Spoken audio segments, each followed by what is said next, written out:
بسم اللہ الرحمن الرحیم الحمد للہ نحمده ونستعینه ونستغفره ونؤمن به ونتوکل علیہ ونعوذ باللہ من شرور انفسنا ومن سیئات اعمالنا من يهده الله فلا مضل له ومن يضلل فلا هادی له ونشهد ان لا الہ الا اللہ وحدہ لا شریک له۔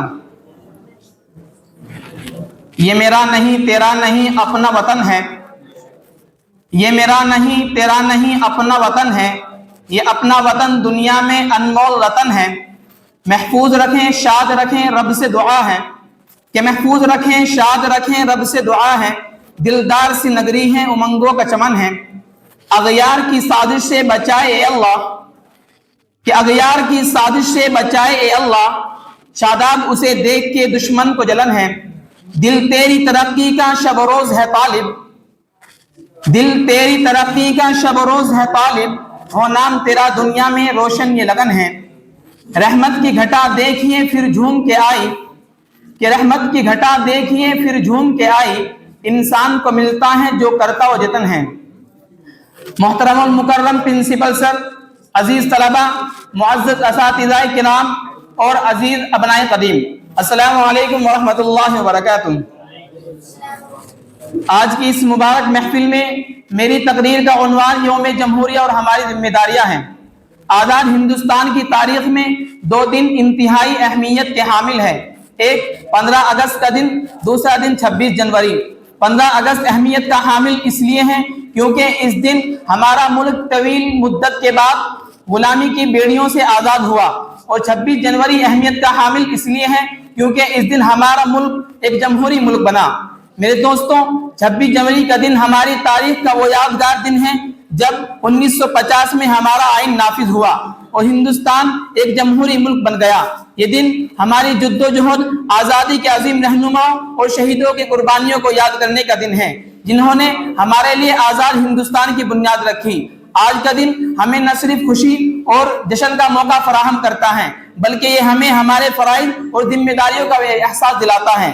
ہمارا آئین ہمیں مساوات، آزادی اور بھائی چارے کی ضمانت دیتا ہے، اور یہ دستور ہندوستان میں رہنے والے ہر ہندوستانی کو اس کے اپنے مذہبی عقائد کے اعتبار سے اپنی مذہبی عقائد و اعمال کو بجا لانے کی کھلی چھوٹ دیتا ہے، جو ہر شہری کا بنیادی حق ہے۔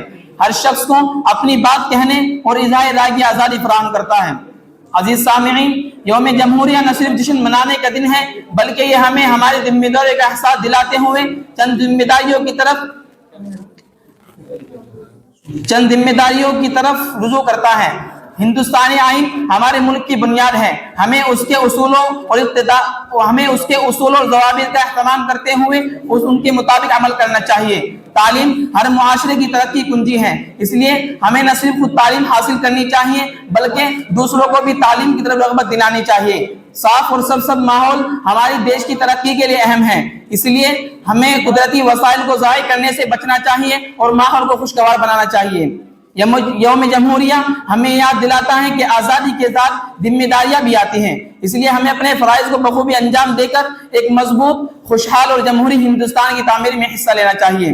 سامعین، ہمیں اس بات کو یقینی بنانا چاہیے کہ ہندوستان بھر میں خوشحالی آئے، ہمارا ملک دنیا میں مثالی ترقی کرے، اور اس ترقی کے ثمرات محض چند مٹھی بھر تاجروں تک محدود نہ ہو بلکہ ہر ہندوستانی تک پہنچے، تاکہ ہر ہندوستانی یہ محسوس کرے کہ وہ حقیقی معنوں میں فرقہ پرستی، بے روزگاری اور عدم مساوات سے آزاد ہے۔ تبھی ہم اپنے مجاہدین آزادی کے خوابوں کا ہندوستان بنا سکتے ہیں۔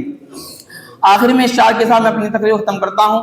دل سے نکلے گی نہ مر کر بھی وطن کی الفت، کہ دل سے نکلے گی نہ مر کر بھی وطن کی الفت، میری مٹی سے بھی خوشبو وفا آئے گی۔ وما علینا الا البلاغ۔